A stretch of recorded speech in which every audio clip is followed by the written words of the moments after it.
নমস্কার। আমার নতুন ইউটিউব চ্যানেল অমৃত কথাতে আপনাদের সবাইকে স্বাগতম। সনাতন ধর্মের যে গ্রন্থটি নিয়ে সমগ্র পৃথিবীতে সবচাইতে বেশি গবেষণা হয়ে থাকে, সবচাইতে বেশি আলোচনা হয়ে থাকে, পৃথিবীর জ্ঞানী গুণীজন যে গ্রন্থটির প্রশংসায় পঞ্চমুখ হন, সে গ্রন্থটির নাম শ্রীমদ্ ভগবদ্ গীতা। আমাদের এই পবিত্র গ্রন্থটি কেন নিয়মিত পাঠ করা উচিত, আজকে আমরা জানব সেই কথা। সনাতন ধর্মের আদি এবং মূল ধর্মগ্রন্থ হচ্ছে পরম পবিত্র বেদ। বেদ চারটি: ঋগ, সাম, যজুঃ, অথর্ব। আর বেদের চারটি অংশ: সংহিতা, ব্রাহ্মণ, আরণ্যক এবং উপনিষদ। বেদের পর আসে উপনিষদ: ঈশোপনিষদ, প্রশ্ন উপনিষদ, কেন উপনিষদ, কঠোপনিষদ, মুন্ডুক, মান্ডক্য, তৈত্তেরীয়, ঐতেরীয়, বৃহদারণ্যক, ছান্দোগ্য, কৈশিতকী, শ্বেতাশ্বতর। এরকম 12টি মূল উপনিষদ সহ মোট উপনিষদ সংখ্যা 108টি। এরপর আসে স্বরদর্শন, 6টি দর্শন: কপিল মুনির সাংখ্য দর্শন, পতঞ্জল ঋষির যোগ দর্শন, গৌতম ঋষির ন্যায় দর্শন, ঋষিকণাদের বৈশেষিক দর্শন, মহর্ষি জৈমিনীর মীমাংসা দর্শন এবং সবশেষে মহর্ষি ব্যাসদেবের বেদান্ত দর্শন। এরপরে আসে 20টি সংহিতা, বিংশ সংহিতা, 18টি মহাপুরাণ, তৎসঙ্গে উপপুরাণ, তারপর মহাভারত, শ্রীমদ্ ভগবদ্ গীতা, রামায়ণ, শ্রীমদ্ ভাগবত, শ্রী শ্রী চণ্ডী, এরকম অসংখ্য ধর্মগ্রন্থ। আর কলিযুগে মানুষের স্বল্প আয়ু, তারপর বহু বাধা বিঘ্ন বিপত্তি, কাজেই একজন মানুষের পক্ষে এত এত ধর্মগ্রন্থ পাঠ করা এবং উপলব্ধি করা সম্ভব নয়। তাই তো সাধকের মনে প্রশ্ন জাগে যে এত এত ধর্মগ্রন্থের মধ্যে থেকে, এত এত শাস্ত্রের মধ্যে থেকে কোন শাস্ত্র পাঠ করিলে বা উপলব্ধি করতে পারলে সহজেই এবং সঠিকভাবে সাধন পথের সন্ধান লাভ করা যাবে? সাধকের এই প্রশ্নের উত্তর দিলেন গীতাতে। সেখানে বলা হলো, গীতা সুগীতা কর্তব্যা কিম অন্যই শাস্ত্র বিস্তরই, যা স্বয়ং পদ্ম নাভস্য মুখপদ্ম বিনিসৃতা। সেখানে বলা হলো যে গীতা শাস্ত্রই উত্তম রূপে পাঠ করা কর্তব্য, কেননা এই শাস্ত্র স্বয়ং পদ্মনাভ ভগবানের মুখ নিঃসৃত। আমাদের কল্যাণের জন্য, আমাদের মুক্তির জন্য তিনি কৃপা করে গীতার উপমৃত জ্ঞান তিনি দান করলেন অর্জুনকে উপলক্ষ করে। তিনি আনন্দ সহকারে গাইলেন আমাদের মুক্তির গাথা। ওই যে গীতাতে ধ্যানে অথবা প্রণাম মন্ত্র যাই বলি আমরা, সেখানে বলা হলো, ওম পার্থায় প্রতিবোধিতম ভগবতা নারায়ণেন স্বয়ং ব্যাসেন গ্রথিতাং পুরাণ মুনীনা মধ্যে মহাভারতম অদ্বৈত অমৃত বর্ষিণীম ভগবতীম অষ্টাদশ অধ্যায়িনীম অম্ব ত্বামনুসন্ধধামি ভগবদ্ গীতে ভবদ্দেশিনীম। পার্থকে অর্থাৎ অর্জুনকে তিনি বোঝালেন, জ্ঞান দান করলেন। প্রতিবোধিতম, অর্জুনের বোধ পূর্ণরূপে জাগ্রত করলেন, তাকে পূর্ণরূপে বোঝালেন, জ্ঞান দান করলেন। কে? নারায়ণেন স্বয়ং। স্বয়ং নারায়ণ। স্বয়ং নারায়ণ অর্জুনকে জ্ঞান দান করলেন, অর্জুনের বোধকে পূর্ণরূপে জাগ্রত করলেন। তিনি আনন্দ সহকারে গাইলেন, গীত করলেন।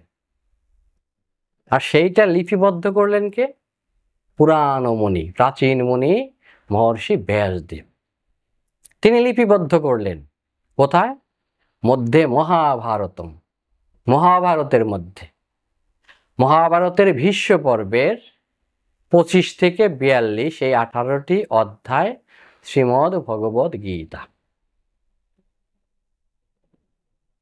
তারপর বলা হলো, গীতা জননীকে উদ্দেশ্য করে বলা হলো যে অদ্বৈত তত্ত্ব স্বরূপ, হে জননী তুমি অদ্বৈত তত্ত্ব স্বরূপ। অনেকে বলে থাকে অদ্বিতীয়। এই গ্রন্থের তুলনা কারো সাথে নাই। কোনো গ্রন্থ এই গ্রন্থের সাথে তুলনীয় নয়। অমৃত বর্ষিণীম, অমৃত বর্ষণকারী। ভগবতীম, গীতাকে বলা হলো ভগবতী। কেন? যে ভগবতী বা সেই মহামায়ার কৃপা লাভ হলে এই জগৎ সংসার থেকে আমাদের মোহ মুক্তির বন্ধন কেটে যায়, আমরা মুক্তি লাভ করতে পারি। অর্থাৎ সেই মহামায়া ভগবতীর কৃপা হলেই আমরা জগৎ সংসার থেকে চিরতরে বিদায় নিতে পারি, মুক্তি লাভ করতে পারি। ঠিক তদ্রূপ এই গীতা জননীর কৃপা হলে, অর্থাৎ এই গীতা জ্ঞান অর্জিত হলেও এই জগৎ সংসার থেকে মুক্তি লাভ সম্ভব। তাই তো গীতাকে এখানে ভগবতী বলা হয়েছে, জননী বলা হয়েছে। এই গ্রন্থটি অত্যন্ত পবিত্র। ভারতবর্ষের অনেক নদ নদীর মধ্যে গঙ্গাকে সর্বাপেক্ষা পবিত্র মানা হয়। কেননা মাতা গঙ্গা গোবিন্দের চরণ স্পর্শ করার সুযোগ পেয়েছিলেন।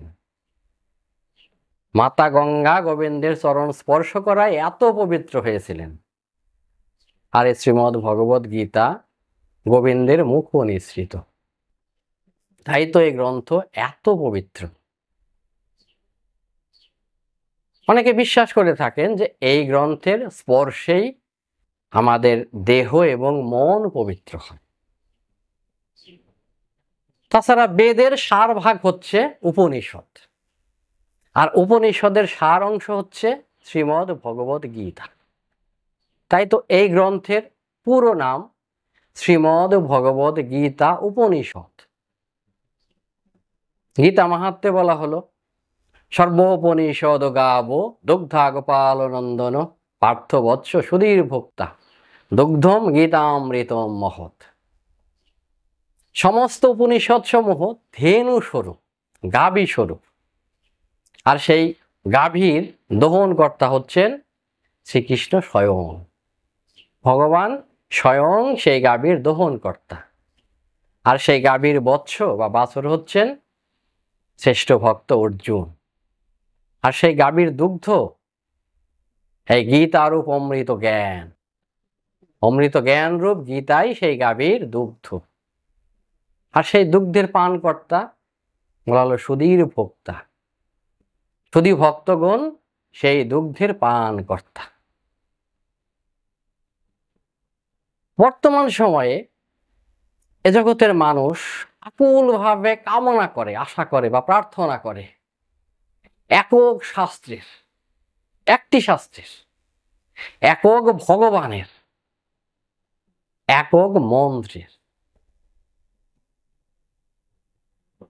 এই চাওয়ার, এই আশা আকাঙ্ক্ষার নিবৃত্ত করে গীতাতে বলা হলো, একম শাস্ত্রম দেবকী পুত্র গীতম এক দেব দেবকী পুত্র এব এক মন্ত্রস্তস্য নামানি ইয়ানি কর্মা ফেকম তস্য দেবস্য সেবা। যে জগতের মানুষের সেই কাঙ্ক্ষিত, সেই আকাঙ্ক্ষিত গ্রন্থ হোক, একক গ্রন্থ হোক শ্রীমদ্ ভগবদ গীতা। আর এই বিশ্ব চরাচরের একক ভগবান হন শ্রীকৃষ্ণ। আর একক মন্ত্র সেই শ্রীকৃষ্ণের গুণকীর্তন, তার নাম সংকীর্তন। আরো বলা হলো শ্রীকৃষ্ণ হৃদয়ম গীতা সংসার মল নাশিনীম জ্ঞানম ভক্তিম মুক্তিদাত্রীম গীতা দেবীম নমস্তুতে।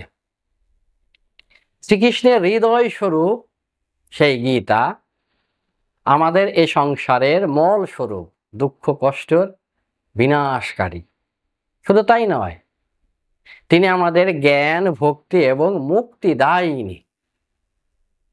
সেই জননী, সেই দেবী, সেই গীতার চরণে আমি প্রণাম জানাই। জয় জয় শ্রীমদ্ ভগবত গীতা প্রীতি আনন্দে হরি বলো, হরি বল। হরে কৃষ্ণ কৃষ্ণ কৃষ্ণ হরে হরে, হরে রাম রাম রাম হরে হরে।